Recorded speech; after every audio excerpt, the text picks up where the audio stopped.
Hello दोस्तों, MK GK classes में आपका पुनः बहुत बहुत स्वागत है। पिछली दो क्लासेज में हमने वाच्य की परिभाषा, वाच्य के प्रकार, कर्तृवाच्य के नियम और उदाहरणों के माध्यम से कर्तृवाच्य की पहचान जानने की कोशिश की थी। उसके बाद में हमने दूसरी क्लास में कर्मवाच्य के नियम और कर्तृवाच्य को कर्मवाच्य में किस प्रकार से बदला जाता है, ये हमने अत्यंत सरल तरीके से समझने का प्रयास किया था।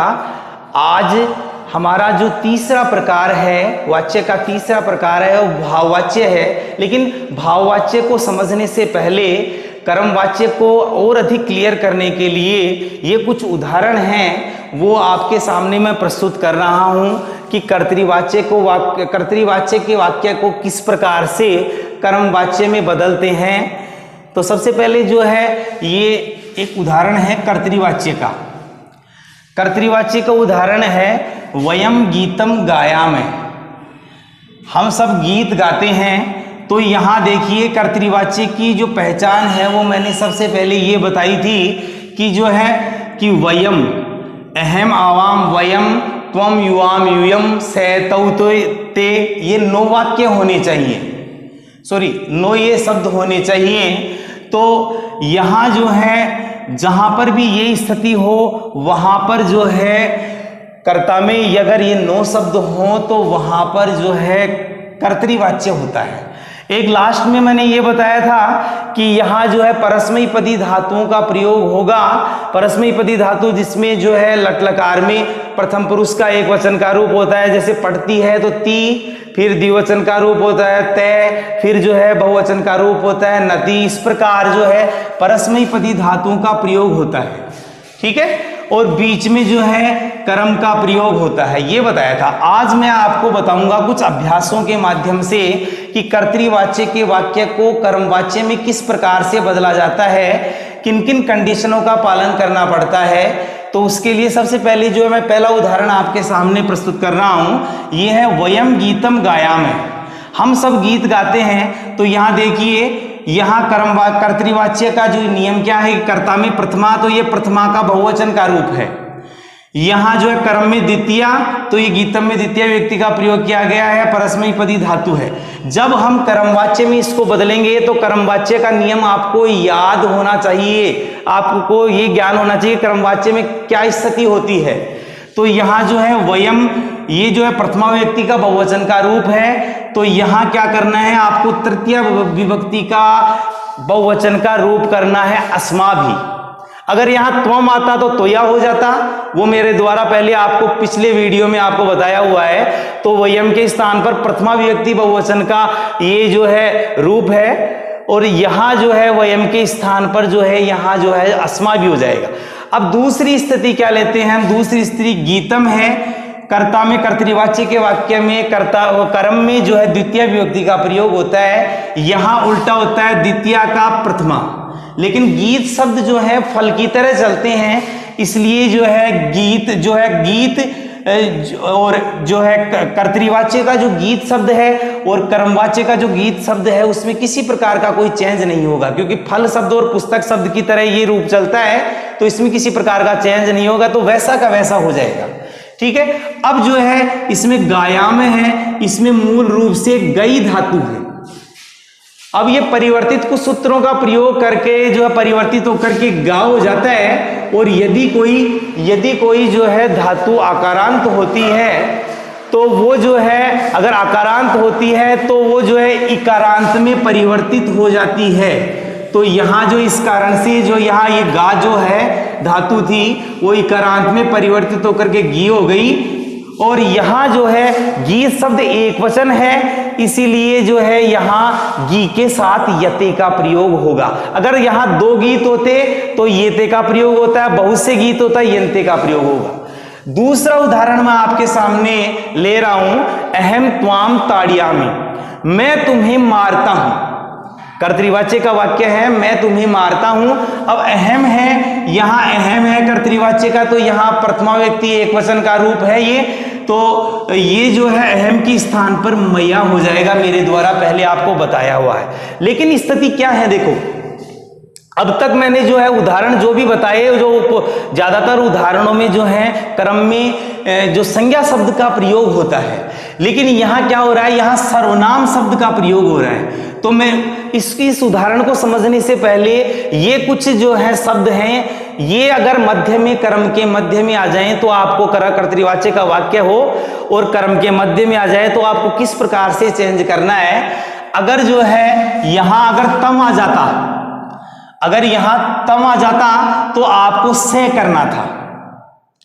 अगर यहां कर्मवाच्य में अगर त्वाम आ जाता, यहां त्वाम आया तो यहां करना है त्वम, ठीक है। यहां माम आ जाता तो अहम करना है, ठीक है, और अस्मान आ जाता तो वयम करना है। ये स्थिति तो यहाँ जो है परिवर्तित करनी है कि अगर यहाँ त्वाम आ रहा है तो मैंने बताया था यहाँ त्वाम आ जाए तो तुम जो कर्मवाच्य का वाक्य है उसमें तुम करना है, यहाँ तम आ जाए तो जो है कर्मवाच्य के वाक्य में जो है यहाँ जो ये से करना है। माम आ जाता भी, यहां अगर माम आ जाता तो अहम करना है, अस्मान आ जाता तो वयम करना है। ये स्थिति तो जो है यहां हो करके यहाँ त्वाम आ रहा है, त्वाम है जो द्वितीय व्यक्ति का रूप है, और यहाँ जो है कर्मवाच्य में जो है कर्ता में तृतीय और कर्म में प्रथमा, तो यहाँ त्वाम की जगह यहाँ त्वम हो जाएगा, ठीक है।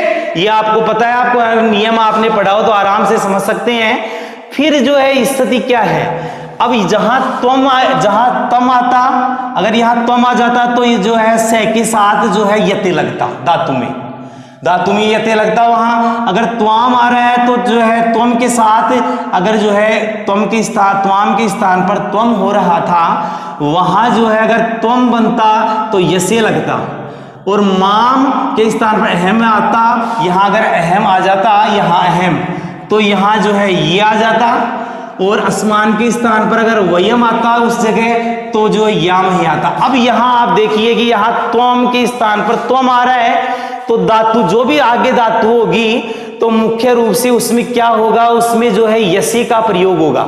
अगर से आता तो यते का प्रयोग होता है। तो यहां मूल धातु ताड़ है, पीटना, ये आदि है जो है, ये आधा ड है हलंत, तो इसमें यसे का प्रयोग हो जाएगा।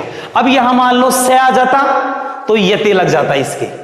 अगर यहां जो है ये माम आ जाता तो ये सॉरी अहम आ जाता, तो जो माम आ जाता इसके स्थान पर चेंज करते हैं हम अहम, तो यहां जो है ये लग जाता। अगर अस्मान के स्थान पर वयम यहां आता तो यहां हो जाता याम ही लग जाता किसी भी धातु में। ये स्थितियां हैं। तीसरा उदाहरण है अहम लेखम लिखामी। अहम लेखम लिखामी, अहम के स्थान पर तृतीय विभक्ति का रूप करना है मैया, हो गया। अब लेखम है, लेखम राम शब्द की तरह चलता है, राम शब्द की द्वितीय व्यक्ति का रूप है, प्रथमा व्यक्ति का रूप होगा, क्योंकि इसमें तो प्रथमा ही होगा, कर्मवाच्य में तो प्रथमा का प्रयोग होगा, तो यहां जो है प्रथमा विभक्ति का रूप लेख होगा। अब लेख है एक वचन का है, लेख है एक वचन का है, तो यहां जो मूल धातु है उसमें यते लग जाता है। अगर द्विवचन का होता राम शब्द की तरह तो येते लग जाता, अगर बहुवचन का होता तो यंते लग जाता। तो यहां जो है लिख के बाद में मूल धातु के बाद में यते लग करके मैया लेख है लिख्यते हो जाएगा। अब चौथा जो उदाहरण है वृक्षा फलानी ददती, वृक्ष फल देते हैं, वृक्ष फल देते हैं। तो यहां आप जो ज्यादातर जो है जो धातुएं होती हैं उसमें न और लग जाता है ददंती, लेकिन यहां इसके रूप चलते हैं ददाती, दत्त है, ददती, ऐसे रूप चलते हैं। तो ये जो है ये जो संशय हो जाता है कि भाई जो ये एक वचन का रूप है या बहुवचन का रूप है, तो इसको दा धातु है इसमें, तो दा धातु के रूप चलते हैं ददाती, दत्ते, ददती। ये ददती बहुवचन का रूप है, किसका रूप है, बहुवचन का रूप है। तो आपको क्या करना है, आप ये तो मैंने बता दिया वृक्षा का, वृक्षः प्रथमा व्यक्ति बहुवचन का रूप है, तो इसमें तृतीय का करना है। यहां प्रथमा व्यक्ति बहुवचन का रूप है तो तृतीय बहुवचन का, तृतीय व्यक्ति बहुवचन का रूप करना है। तो यहां वृक्षः का हो जाएगा वृक्ष।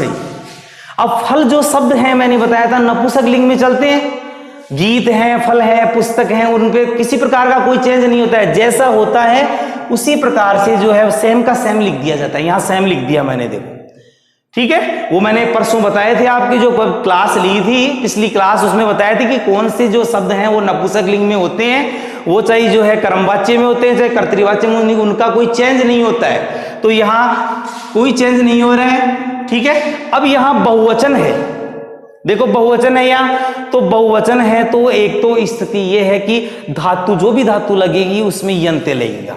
अब मूल धातु क्या है इसमें? मूल धातु है दा, मूल धातु, लेकिन सूत्रों का प्रयोग करने में दी इस प्रकार से परिवर्तित हो जाती है। आकारांत अगर कोई धातु है तो ई में परिवर्तित हो जाती है, तो दी लास्ट में ये पूरी स्थिति होकर के दी और बहुवचन होने के कारण से, कर्म बहुवचन होने के कारण से यहाँ यंत्य लग जाएगा।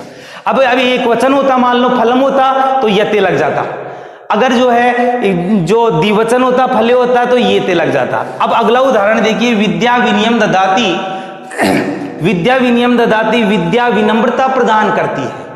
यहां जो है ददाती जो है एक वचन का रूप है, यहां विद्या जो है स्त्रीलिंग एक वचन का, प्रथम पुरुष एक वचन का रूप, सॉरी प्रथमा विभक्ति एक वचन का रूप है, ठीक है। तो यहाँ तृतीया में यहाँ एक प्रथमा व्यक्ति एक वचन का रूप है, तो तृतीय व्यक्ति एक वचन का रूप होगा विद्या। लता है तो लतैया, गीता है तो गीतिया, इस प्रकार से होंगे तृतीय व्यक्ति। अब इसमें द्वितीय व्यक्ति का प्रयोग किया गया है तो आप अपने को प्रथमा व्यक्ति एक वचन का प्रयोग करना है, क्योंकि कर्ता में इसमें प्रथमा और कर्म में द्वितीय व्यक्ति, तो द्वितीय व्यक्ति एक वचन का प्रयोग करना है। तो यहाँ जो है कर्म कर्ता में तो तृतीया और जो है कर्म में यहाँ प्रथमा का प्रयोग करना है। तो यहाँ विनियम का उससे ऊपर वाला हिस्सा होता है, जैसे राम है रामो रामा, रामम रामो रामाम, तो रामम से ऊपर वाला जो प्रथमा व्यक्ति का एक वचन का रूप होता है राम होता है, तो यहाँ विनय हो जाएगा। अब विनय एक है, एक वचन का रूप है, तो यहाँ क्या हो जाएगा, मैंने बताया तो ऊपर वाली धातु में दा धातु हो जाए, ये है मूल रूप से, वो दी में परिवर्तित हो जाती है, और यहाँ जो एक वचन होने के कारण से ये यते और लग जाएगा दीयते, ठीक है। अब जो है चौथा है, सॉरी छठवां है, नृप है शत्रुहंती, राजा शत्रु को मारता है, राजा शत्रु को मारता है। इसके रूप भी, ये भी जो देख करके नति देख करके आप ऐसे सोच रहे होंगे कि भाई ये तो बहुवचन का रूप, लेकिन एक वचन का रूप है, हंती हते घनंती, इस प्रकार से रूप बनते हैं इसके, तो एक वचन का रूप है। तो नृपय का यहाँ प्रथमा व्यक्ति एक वचन का रूप है, राम है तो रामेण हो जाता, श्याम है तो श्यामेण हो जाता, नृपय है तो नृपेण।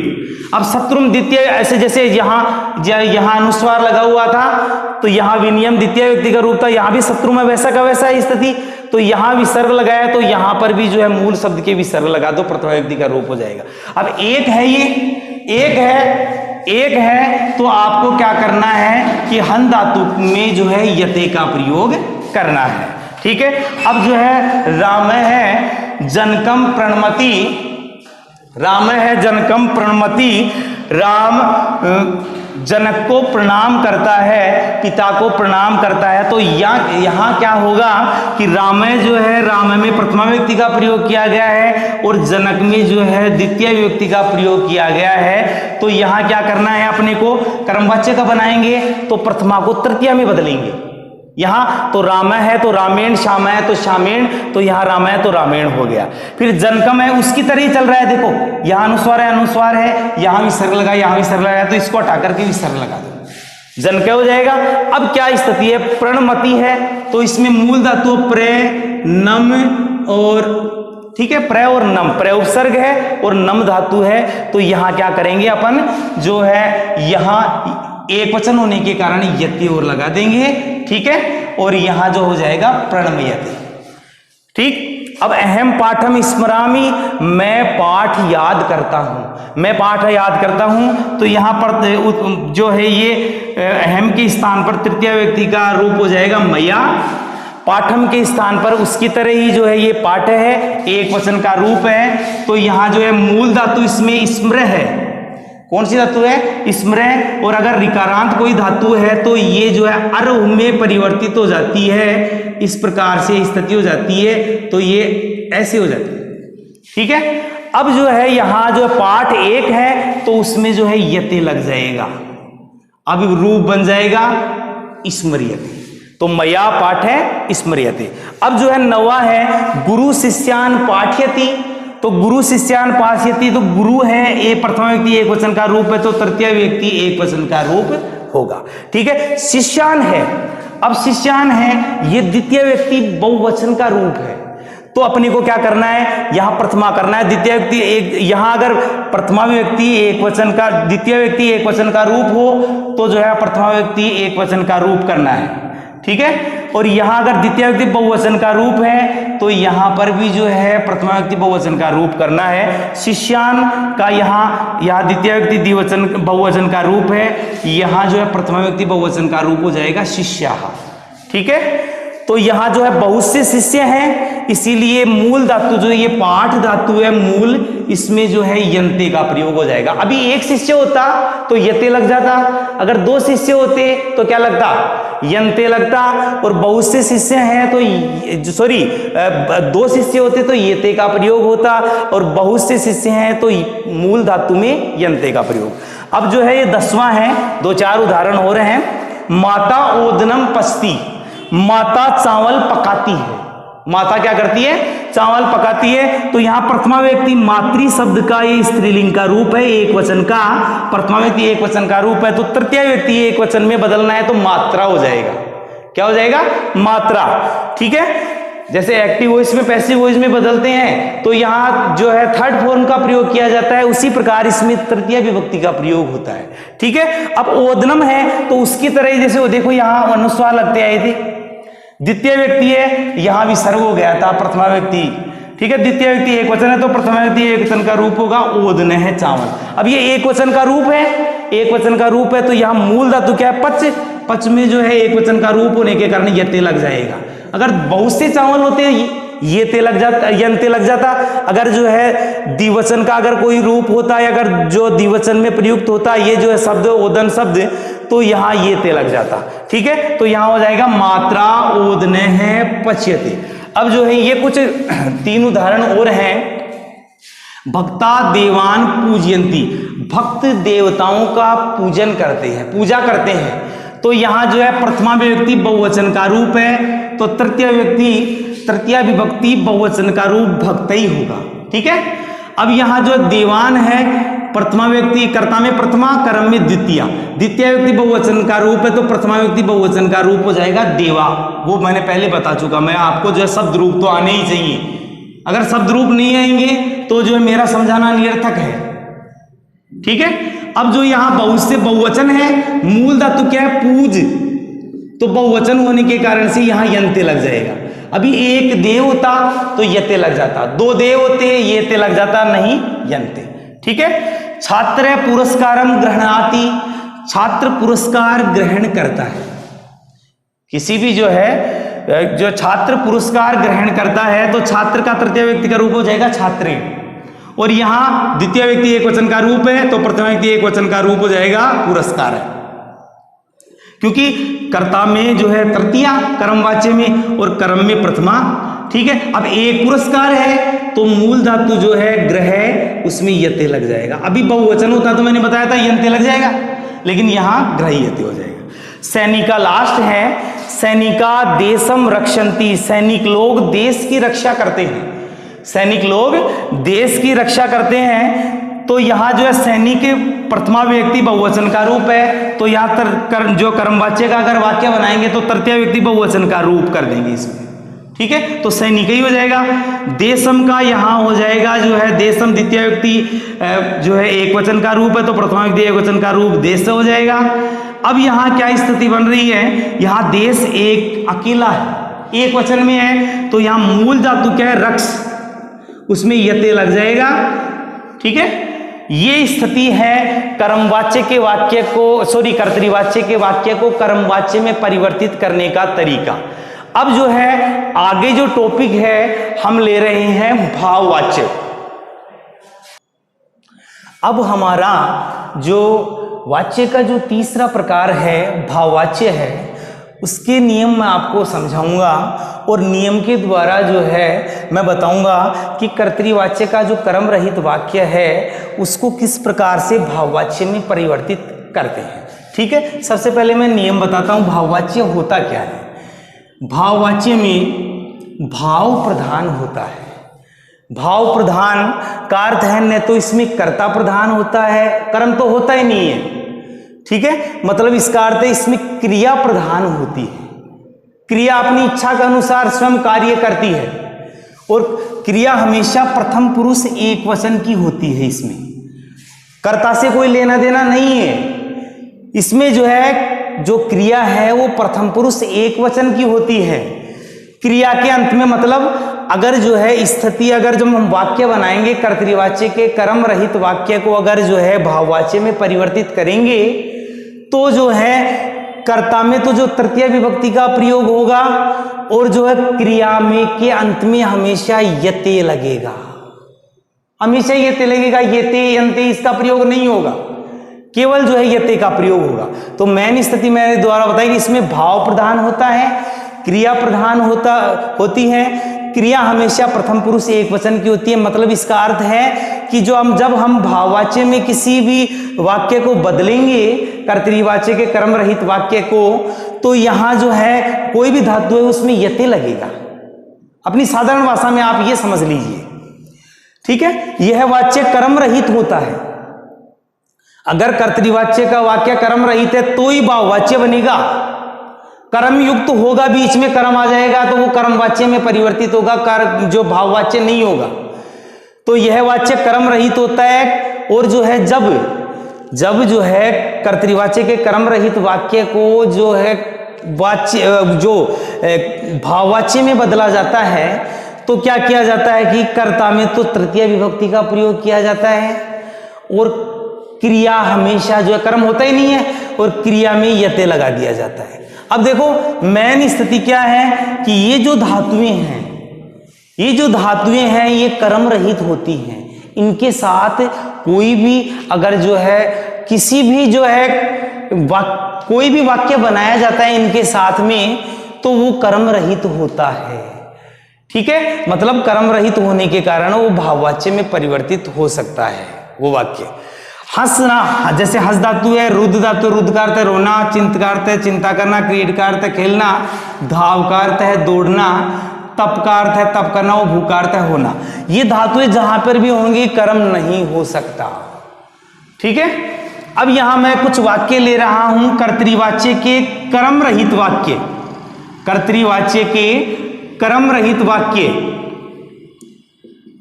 वाक्य ले रहा हूं। उनको जो है भाववाच्य में बदलना है। कर्मवाच्य में तो बदल नहीं सकते। क्यों नहीं बदल सकते? क्योंकि कर्म है नहीं, ठीक है।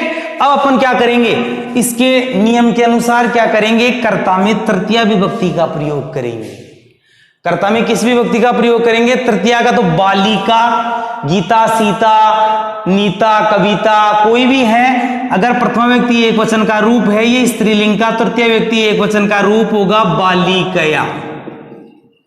गीता है तो गीतिया, सीता है तो सीतिया, ठीक है। बालिका है तो बालिकया। तो तृतीय व्यक्ति एक वचन का रूप प्रयोग हो गया। मैंने बताया था कर्ता में तृतीय व्यक्ति। और क्रिया हमेशा कोई भी धातु हो, बस आप तो बिना देखे यते लगा दो मूल धातु में। हंस धातु है हंस्यते, ठीक है। यहां दूसरा है अश्वधावंती, घोड़े दौड़ते हैं, कर्म है नहीं, भाववाच्य में बदलना है अपने को। भाववाच्य में बदलने के लिए क्या करेंगे, ये प्रथमा विभक्ति बहुवचन का रूप है तो तृतीय विभक्ति बहुवचन का रूप करना है हमारे को। तो यहां हो जाएगा अश्वई।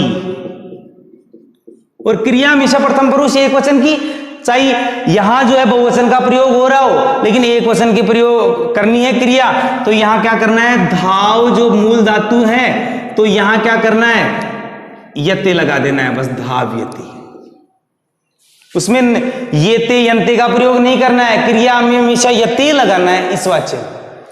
फिर है शिशु रोदिति, शिशु रोता है, ठीक है। शिशु रोता है तो यहां क्या होगा कि शिशु में प्रथमा व्यक्ति एक वचन का रूप है तो इसका तृतीय व्यक्ति एक वचन का रूप होगा शिशुना।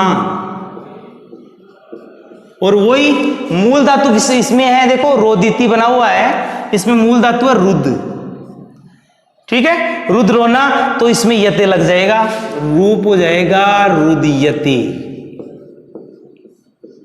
ठीक। अब यहां जो वयम हसा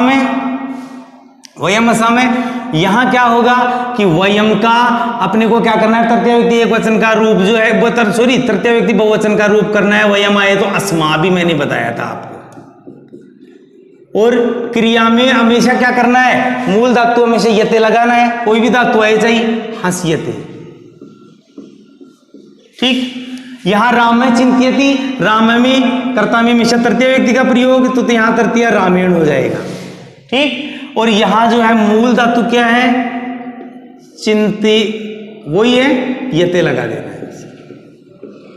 ठीक, आवाम है, आवाम का हो जाएगा तृतीय व्यक्ति, एक द्विवचन का रूप है आवाभ्याम, वो आपको मैंने पहले बता चुका मैं शुरू में। और मूल धातु क्या करना है, क्रीड है मतलब खेलना, तो उसमें केवल आपको यते लगाना है। ठीक है, तो मेरे द्वारा ये बताया गया, एक बार पुनः रिवाइज करा देता हूं मैं। भाववाच्य का जो वाक्य होता है उसमें क्रिया प्रधान होती है, क्रिया हमेशा प्रथम पुरुष से एक वचन की होती है, क्रिया के अंत में यते का प्रयोग किया जाता है। ये वाच्य कर्म रहित होता है, कर्म नहीं होता है, कर्ता में तृतीय विभक्ति का प्रयोग और क्रिया के साथ हमेशा यते का प्रयोग होता है। ठीक है, ये हमारा वाच्य जो है टॉपिक वो जो है एकदम पूर्ण हुआ। ठीक है, हेलो दोस्तों, आप जब हमारे वीडियो को देखते हो तो हम अत्यधिक प्रोत्साहित होते हैं। हमें और अधिक प्रोत्साहित करने के लिए हमारे वीडियो को लाइक एंड शेयर करें और हमारे MK GK क्लासेस चैनल को सब्सक्राइब करें। धन्यवाद।